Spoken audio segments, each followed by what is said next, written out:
새롭게 읽는 신약 성경 시리즈 두 번째로 본문은 마가복음 13장 13절 한 절만 보겠습니다. 마가복음 13장 13절 제가 봉독하겠습니다.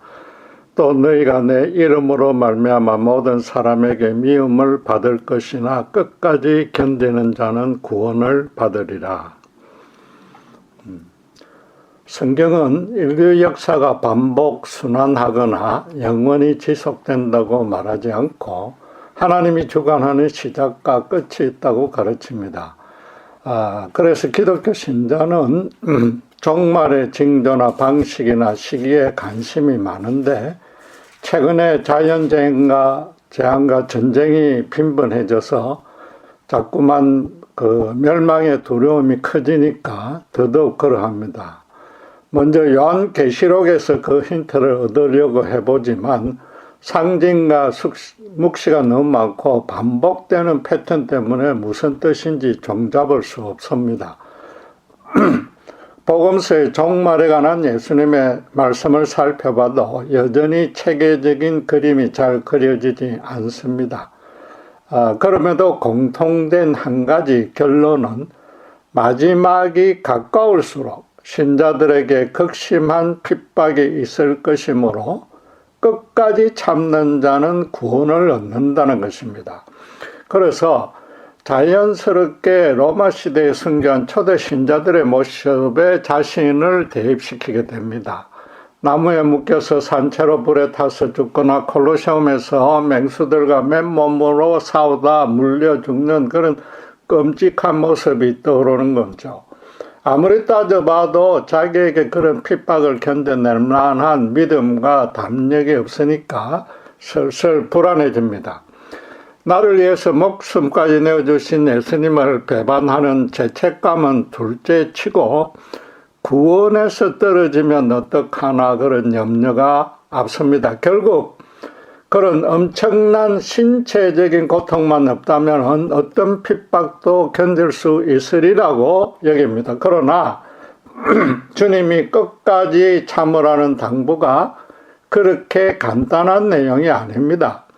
생각보다 훨씬 더 심각한 의미를 지니는데 결론부터 말하자면 지금도 신자들은 세상의 큰 핍박 가운데 있으니까 넘어지지 말고 끝까지 견뎌내야 한다는 겁니다. 종말의 때는 성부 하나님 외에는 아무도 알 수 없습니다. 주님이 성천하신 이후로는 아무 때라도, 즉 지금 당장이라도 다시 올 수 있습니다. 만약에 오늘 주님이 오신다면은 어제까지 세상에서 신자들에게 어떤 형태로든 큰 핍박이 가해졌다는 뜻입니다. 그렇다면 현재 종교의 자유를 누리는 나라에서도 신자에게 육체적인 고통과는 전혀 다른 차원의 핍박들이 가해지고 있으며 그것들 또한 견디기 아주 힘들다는 뜻이 됩니다. 바꿔 말해서 성경이 잘못 가르칠 리는 없으므로 신자가 현재 그런 박해를 실제로 받고 있지 않다면은 자신의 신자됨에 문제가 있는 셈입니다. 본문의 경고가 심각한 의미를 지닌다고 말씀드린 까닭입니다. 따라서 현재 가해지는 핍박들이 무엇인지 살펴본 이후에 본인의 영적인 상황에 비춰봐야 됩니다. 혹시라도 아주 편안하게 신앙생활을 하고 있으면 주님이 언제 다시 오실지 모르므로 지체하지 말고 곧바로 고쳐야 합니다. 즉 핍박을 찾아가서 받아야 된단 말입니다. 본문은 아주 간단한 한 문장이지만 종말을 견뎌내는 신자의 자세나 방식에 세 가지가 필수적이라고 가르칩니다. 첫째는 예수님의 이름으로 말미암아 받는 핍박이어야 합니다. 십자가 복음을 전하기 때문에 최소한도 다른 사람이 보기에 확연히 알 수 있도록 신자답게 거룩하게 살기 때문에 받는 핍박입니다. 단순하게 주일에 신자끼리만 모여서 조용히 예배보고 헤어지는 그런 차원의 신앙이 아닙니다. 둘째는 그래서 모든 사람에게 미움을 받아야 됩니다. 히브리어법에서 모든이라는 표현이 대체로 전부 all보다는 많다, many에 가깝습니다. 신자를 싫어하는 사람이 대다수여야 하고 아주 확실하게 미움을 받는 상태입니다. 역으로 따져서 신자는 세상 사람 모두가 예사로 여기는 불의와 불법에 전혀 동참하지 말아야 됩니다. 쉬운 예로 한국 심야의 한적한 교차로에서 빨간 신호를 정확히 지킴으로써 뒷차에서 상료까지 들어야만 되는 겁니다. 셋째는 끝까지 견뎌야 됩니다. 끝까지란 말 자체가 쉽게 견뎌낼 수 없는 예부의 해방과 박해가 단계별로 중첩된다는 뜻입니다. 그러니까 요한계시록도 여러 환난을 반복 계시하는 패턴이지 않습니까? 극심한 육체적 고통과는 별개로 자칫 넘어가기 더 쉬운 다른 시험과 유혹과 해방이 많다는 겁니다. 요컨대 신자는 바울의 권면대로 악은 모든 모양이라도 버려야 하는 겁니다. 그런데 주목할 사항은 8절에 흔히 우리가 종말의 가장 확실한 징조라고 여기는 지진과 전쟁과 기근 같은 재앙을 주님은 그 시작일 뿐이라고 했습니다. 그런 재앙들은 비록 많은 희생자가 발생하지만은 신자 개인에게 그것도 예수님의 이름으로 말미암는 핍박이 아니기 때문입니다. 인간이 죄악으로 사회와 자연을 왜곡 파괴한 결과이므로 하나님의 공의를 원심하고 원망해서도 안 되는 겁니다. 다시 강조하지만 신자는 육체적 고통과 다르며 더 괴로운 온갖 해방과 핍박을 주님의 재림 때까지 주위 모든 사람으로부터 계속해서 직간접적으로 받게 됩니다. 그것이 무엇인지 주님은 앞에서 이미 열거해 놓았습니다. 주님은 첫째로 6절에 자기가 재림 메시아라고 칭하는 거짓 메시아를 조심하라고 합니다. 정통교회 다닌다고 이를 예사로 여겨서는 안 됩니다.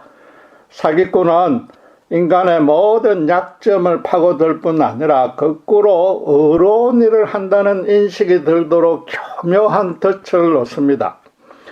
거짓 예수는 절대로 겉으로 가짜라는 냄새를 풍기지 않고 거의 진짜로 나타나는 법입니다.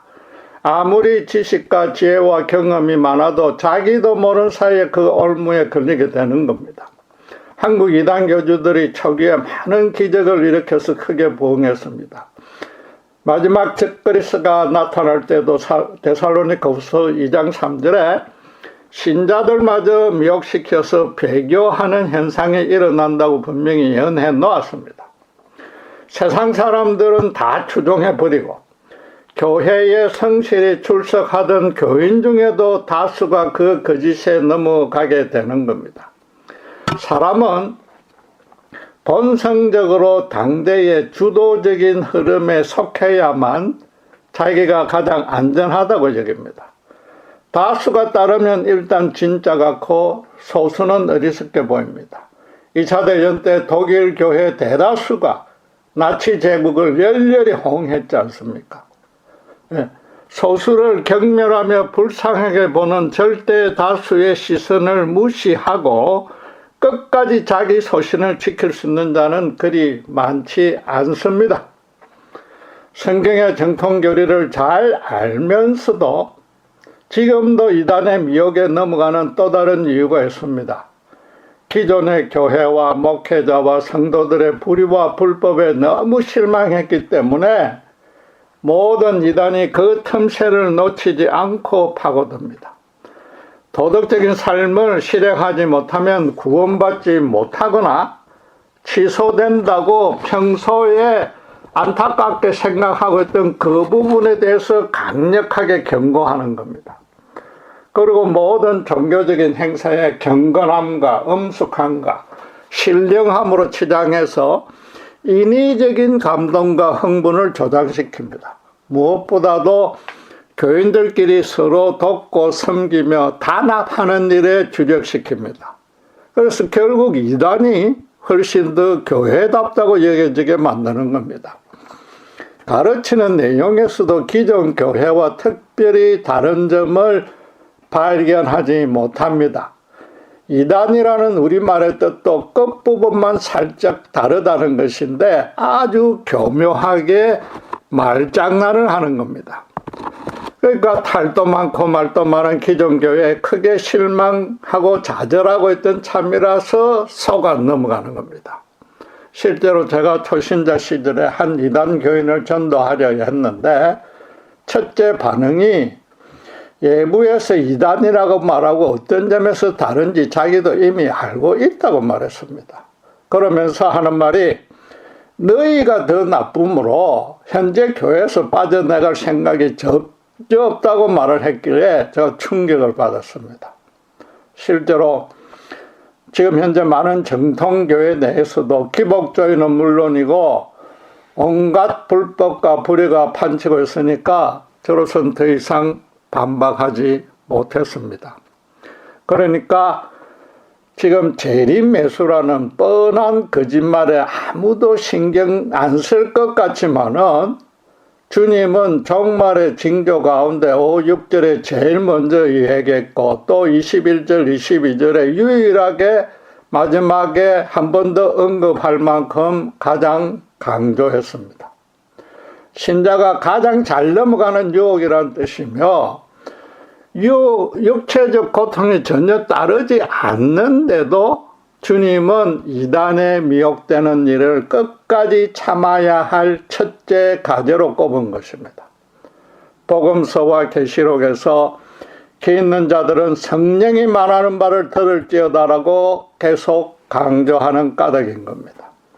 둘째로 참아야 될 일은 9절과 11절 말씀대로 사람들로부터 재판에 넘겨지고 매질을 당하는 것입니다.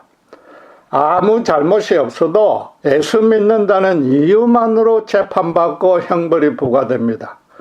그 사회가 기독교 신앙 자체를 아니면 그 계명을 따라서 행하는 어떤 구체적인 일들을 불법으로 규정하기 때문입니다. 종교의 자유가 엄연히 보장된 현대 이 미국에서 실제로 벌어지고 있는 일입니다. 목사가 공적인 예배에서 동성애를 죄라고 설교하면 차별금지법에 따라서 고소당할 수 있습니다. 동성애자 커플에 결혼 케이크를 만들어 달라는 요청을 거절한 빵집 주인이 고소당해서 오랫동안 고초를 겪었습니다. 최근에는 낙태 요청을 거절하는 의사는 주에 따라서 면허를 취소당하는 지경이 됐습니다. 모든 인간은 하나님의 형상으로 담게 지어졌기 때문에 스스로 지키고 싶은 자신만의 어떤 자존심과 인격이 따로 있습니다. 말하자면 육체적인 고통에 비해서 자신이 꼭 지키고 싶은 삶의 의미와 가치가 훼손되는 일을 더 참기 어려워합니다. 그래서 신자는 성경에서 하나님의 절대적인 윤리와 진리를 배워서 그대로 실천하고 무엇보다도 하나님이 기뻐하고 소망하는 일을 자신도 정말로 기뻐하고 소망하는 자입니다. 그분이 자기를 통해서 이 땅에 실현하려는 그분의 가치와 의미가 침해당하면은 가장 괴로워져야 되는 게 신자란 말입니다. 목사는 그래서 성도들에게 가르치고자 하는 하나님의 법이 꼭 가르쳐야 되기 때문에 그게 현행법에 입에 되어도 가감없이 가감하게 선포하며 실천하는 겁니다. 신자도 성경적인 가치를 지키기 위해서 현실에서 경제적, 정신적으로 큰 손해를 보는 한이 있어도 기꺼이 감내해야 되는 겁니다.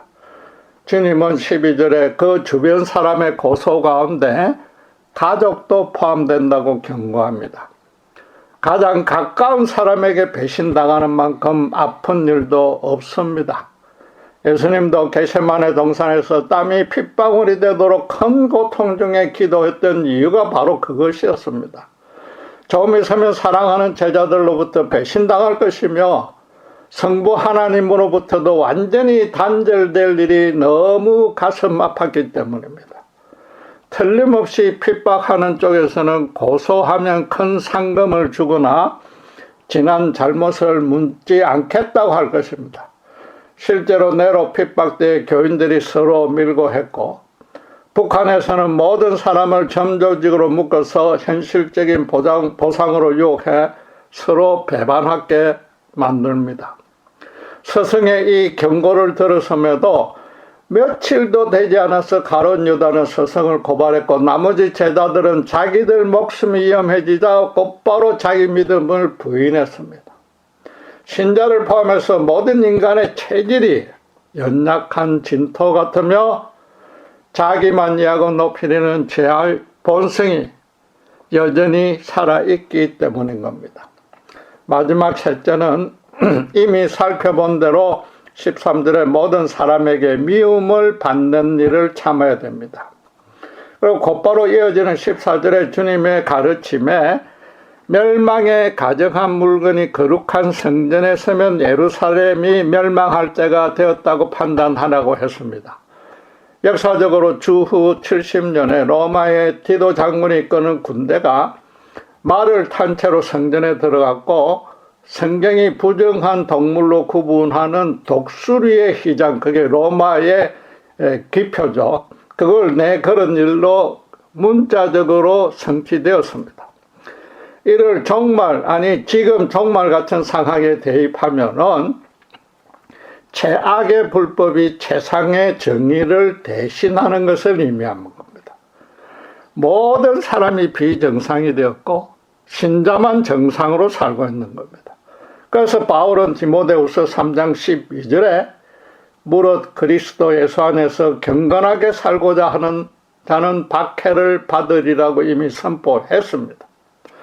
신약 신자는 자기처럼 굳이 전도나 선교하지 않고도 단지 신자답게 살기만 해도 세상으로부터 박해받는다는 겁니다. 바울 당시에 로마 제국 시민들은 물질적인 풍요를 누리며 우상 숭배의 방탕한 간섭과 문화에 완전히 쩔어 있었습니다. 인간의 타락한 본성대로 온갖 쾌락과 죄악을 즐기는 그들로서는 기독교 신자들이 성경 진리대로 거룩하게 사는 모습이 괜히 잘난 척하는 것 같아서 아무 이유 없이 미워졌던 겁니다. 일부 양심의 찔림도 받았겠지만은 여러분, 인간이 가장 싫어하는 말은 사실은 올바르게 착하게 살아라는 충고입니다. 그러니까 아주 어려서부터 학교도 들어가기 전부터 청개구리 같은 기질을 발휘하는 겁니다. 현재는 이런 신자를 미워하는 정도가 더 커지고 그 차원도 완전히 달라졌습니다. 모든 인간이 그대로 따라야 할 절대적인 진리 자체가 아예 없어졌습니다. 대신에 인간은 자기 소견에 좋은 대로 행할 개인적인 절대적인 자유가 있다고 주장하고 실현하는 이 포스트 모던 시대입니다. 따라서 자기가 누리는 자유를 어느 누구도 정죄하거나 제한할 수 없고, 종교적 도덕적 이견으로 충고해서도 절대 안 된다고 믿습니다. 이제 어른들도 청개구리 기질이 완전히 굳어져서 백약이 무효가 된 시대가 된 겁니다. 이런 상황에 기독교는 예수 십자가만이 구원의 유일한 진리라고 주장합니다. 동성애나 낙태 같은 개인의 자유에 맡겨질 일들을 자기들 볼 때는 큰 죄라고 말합니다. 기독교 진리가 세상 사람 보기에는 오히려 거꾸로 완전히 비진리가 된 것을 넘어서 인간 사회의 분열과 정오를 조장하는 가장 큰 해악이라고 지금 간주하는 겁니다. 여러분, 이미 신자는 정말로 신자답게 살면은 모든 이의 미움을 사게 되는 겁니다. 간략하게 살펴봤지만 지금 예수님이 경고하신 마지막 때의 현상들이 실제로 그것도 종교의 자유가 보장되었고 기독교가 가장 왕성의 대표적인 나라, 기독교가 대표적이니까 한국과 미국에서 일어나고 있는 겁니다. 바울의 가르침대로 이런 일들이 끝까지 참아내야 될 마지막 때의 박해라고 여겨지지 않으면은 그 믿음을 다시 점검해 봐야 됩니다. 적그리스도가 나타날 때가 언젠가, 그때 순교할 수 있을까 없을까 그것만 염려해서는 그건 아주 잘못된 종말 신앙이란 말입니다. 그리고 단지 참아내어서 구원해서 제외되지 말아야겠다는 동기 때문이라면 그 또한 매우 잘못된 신앙입니다. 주님이 인내력을 테스트해서 구원하지는 않는단 말입니다. 끝까지 참으면 그 상태로 당연히 천국에 입성하게 되며 또 제대로 믿는 신자라면 참을 수 있는 겁니다. 물론 육체적인 극심한 고통이 염려스럽긴 하지만 예수님은 고발당해 재판에 넘겨져도 두려워 말고 성령이 심어주는 말만 하라고 권했습니다. 스데반의 죽기 직전 설교가 바로 그랬고 특별히 스데반에게 주님이 천국에서 영접하는 영광스러운 광경도 보여주었습니다. 성령의 권능으로 그를 완전히 둘러싸서 순교의 고통을 느끼지 못하게 해주신 겁니다. 초대교회 신자들이 산채로 하향당하고 맹수에 찢겨 죽을 때도 마찬가지로 주님이 함께해 주셨기에 세상에서 누리지 못하는 기쁨과 평안으로 크게 감격하며 죽어갔습니다. 실제로 로마 핍박 때 그 찬양을 부르면서 순교하는 그 모습을 보고 많은 로마 시민들이 주님을 따르고 믿었습니다. 저는 부끄럽게도 매우 심약하고 아주 겁이 많은데 저를 더 잘 아시는 주님이 아마도 순교당할 기회나 여건으로 인도하지 않으리라고 믿습니다. 막상 대환란이 닥치면 제 중심은 통곡하면서 입술로는 주님을 배반하지 않을까도 싶습니다. 그게 두렵습니다. 솔직히. 그런데도 한 가지 분명한 사실은 주님이 십자가에서 당신 전부를 내어주실 때 저라는 인간 전부도 용납해서 당신의 자녀로 받아주셨다는 겁니다. 쉽게 말해서 제가 앞으로 미래에 짓는 모든 죄도 용서해 주셨다는 뜻입니다. 사랑하는 자녀가 너무 무서워서 겉으로만 잠시 믿음이 없는 척 했다고 그 관계를 끊을 리는 없단 말입니다. 신자는 이제 종말에 대한 패러다임을 바꿔야 됩니다.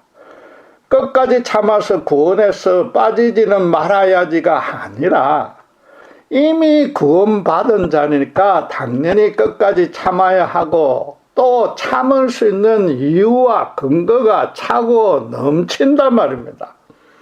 한마디로 세상을 참아내는 게 신앙의 본질이어야 되는 겁니다. 끝까지 참는다는 가장 기본적인 의미는 그래서 재림의 시기를 전혀 모르기 때문에 물론 엄청 괴롭긴 하지만은 절대로 중도에 포기하지 않는 겁니다. 다시 강조하지만 믿음이 인내력 키우는 실험이 아닙니다. 모든 세상이 주변 가족마저도 거짓에 넘어가도 자기는 절대로 그 진리를 버릴 수 없는 겁니다.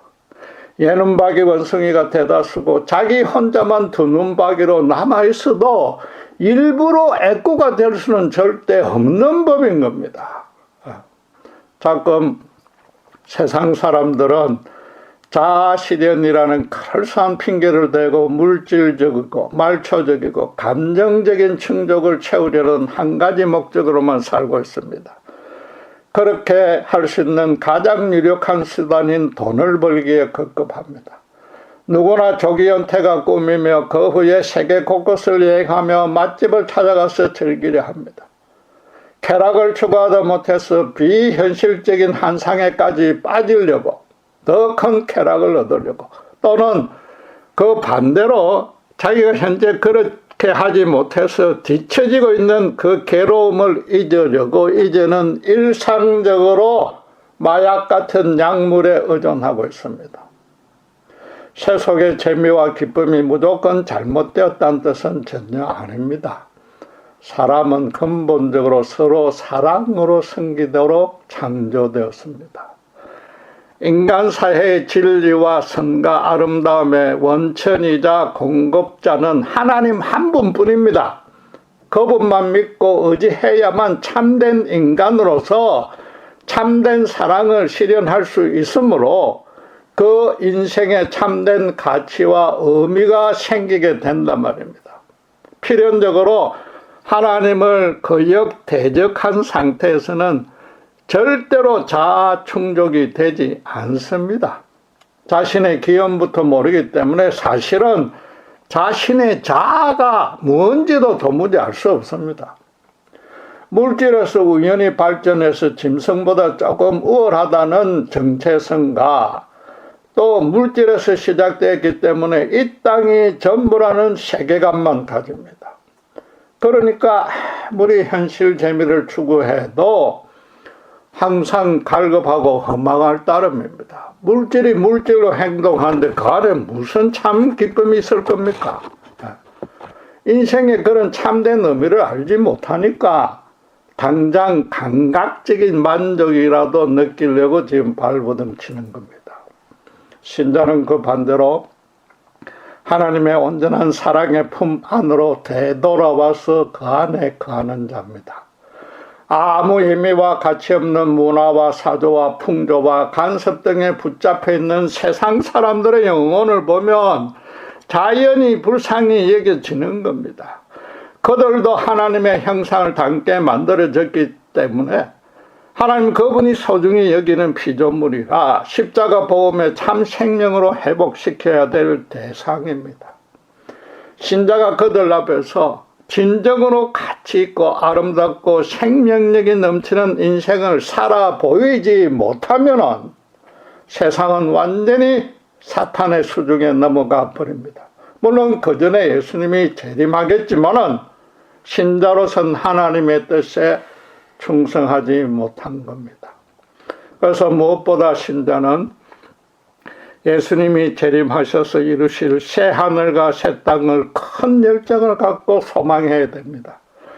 죽음이 인생의 끝이 절대 아니고 오히려 더 완전하고 아름답고 충만한 새 인생이 기다리고 있다는 사실을 확신하는 자만이 끝까지 그 핍박에 견딜 수 있는 겁니다. 그래서 이 땅의 상황이 절망적으로 변해갈수록 앞으로 그리스도의 영광이 충만하게 완전해질 그곳에 대해서 더 큰 기쁨과 설렘으로 이제 그때가 더 빨리 다가오므로 그걸 기대해야만 현재의 핍박을 온전히 견딜 수 있단 말입니다. 그런데 간혹 하나님이 구원으로 택한다는 어차피 성령의 역사에서 구원할 텐데 굳이 전도할 필요가 없다고 여기는 신자가 있습니다. 누가 구원을 받을지 모르니까 더더욱 무작위로 전도해야 됩니다. 자기 자식을 그런 식으로 안심하고 가만히 놔두는 바보 같은 부모는 없을 겁니다. 하나님의 생각과 길은 우리와 달라 높고도 큽니다. 도저히 구원과는 거리가 먼 것처럼 보이는 죄인들이 오히려 구원으로 택함을 받았을지 모릅니다. 예수님은 이 땅에서 사회에서 소외된 불쌍한 자들을 우리가 볼 때는 구원과 멀다는 그런 자들부터 먼저 찾아갔습니다. 성령의 구원 역사와는 별개로 복음을 전해야 되는데 복음을 듣지 않고는 알 수 없고 알지 못하면 믿을 수 없기 때문입니다.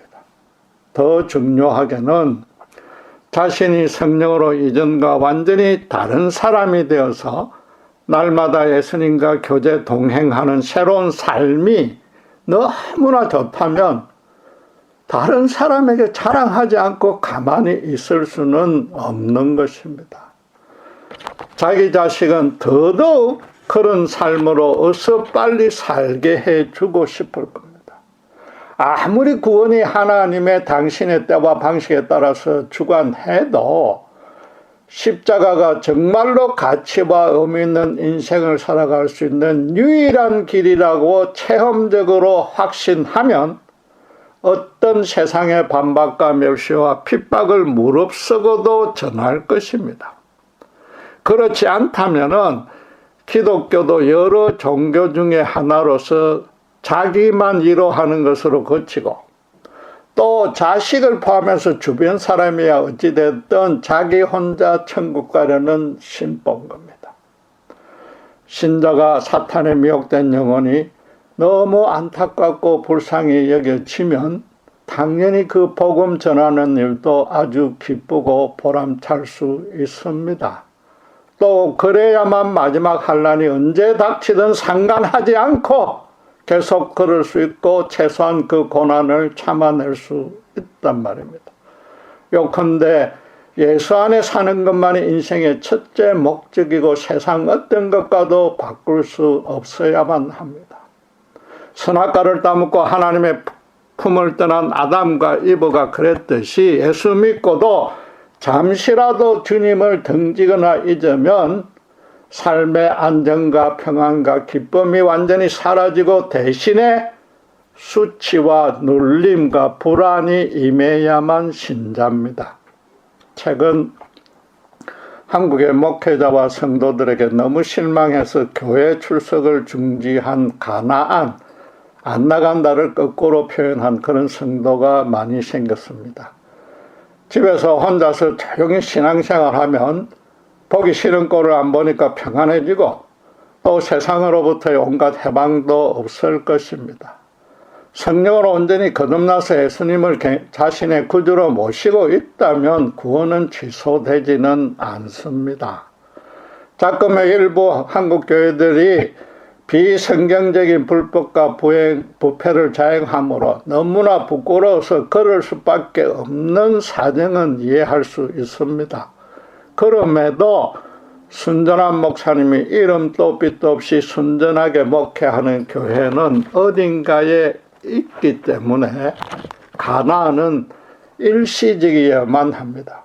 그렇지 않다면은 자신은 남들보다 도덕적, 영적으로 우월한 신자라는 교만에 빠지고 다른 성도들과 목회자들을 상대할 가치도 없다고 열등하게 보는 겁니다. 그래봐야 시간 낭비라고 여기는 것인데 예수님 당대에 스스로 어렵고 경건하다고 자랑했던 바리새인의 잘못을 따라가는 셈입니다. 단순히 용서만 받았을 뿐 여전히 죄의 본성이 펄펄 살아있는 죄인들이 모이는 곳이 교회이며 그 안에 목사도 당연히 포함됩니다. 모든 이가 결점투성이므로 필연적으로 상처를 주고받고 잘못도 범할 수밖에 없지만 주님 사랑 안에서 서로 용납하고 사랑하며 함께 자라갈 수 있으므로 세상의 공동체와는 전혀 다른 겁니다. 모퉁이 돌인 예수 안에서 서로 연결하여 함께 지어져 가는 것이 교회입니다. 계속 가난한 성도로 머물면 예수님이 함께 모여서 땅에서 메고 풀어하는 교회를 설립해야 하는 그 목적과 또 그래서 땅끝까지 복음을 전해 제자로 삼으라는 지상명령 그 둘 다를 위반하는 셈입니다. 성경만 소지해도 총살당하는 북한도 아닌데 천국에서 주님을 얼굴로 맞대면할 때 스스로 생각해도 얼마나 부끄러지겠습니까? 그리고 요한계시록에서 종말의 시기와 양상을 알아보려 할 필요가 전혀 없습니다. 예수 믿는 사람들만 골라서 미워하고 박해하면서 이미 마지막 때를 향해서 달려가고 있는 이 세대를 보면 됩니다. 그 책의 주제도 신약 신자는 주님께서 십자가에서 이미 다 이루신 완전한 승리 안에서 영원토록 거한다는 겁니다. 사탄이 무서워서 벌벌 떠는 예수님이 언제 어디서나 함께 하므로 로마 제국의 핍박도 두려워하지 말고 안심하라는 위로와 격려의 메시지입니다. 예수님을 너무나 사랑하기에 매일매일을 주님이 이미 재림해서 자기 바로 곁에 계신 것처럼 살아가라는 겁니다. 그 예수님이 요한을 통해서 7 초대교회 주신 서신서에도 끝까지 견디라는 말씀이 맨 뒤에 나오고 바로 그 앞까지는 어떤 내용입니까? 각 교회에 잘한 일을 칭찬했고 못한 일을 야단쳤습니다. 따라서 종말이 다가올수록 육체적 핍박을 견디는 일보다 신자답게 살아서 영적으로 흔들리지 말라는 그런 서신입니다. 그게 참아내지 못하면 구원을 취소하겠다는 얼음장이 절대 아니란 말입니다. 유감스럽게도 적그리스도에게 끝까지 버티지 못하면 구원이 취소된다고 겁주는 목회자들이 많습니다.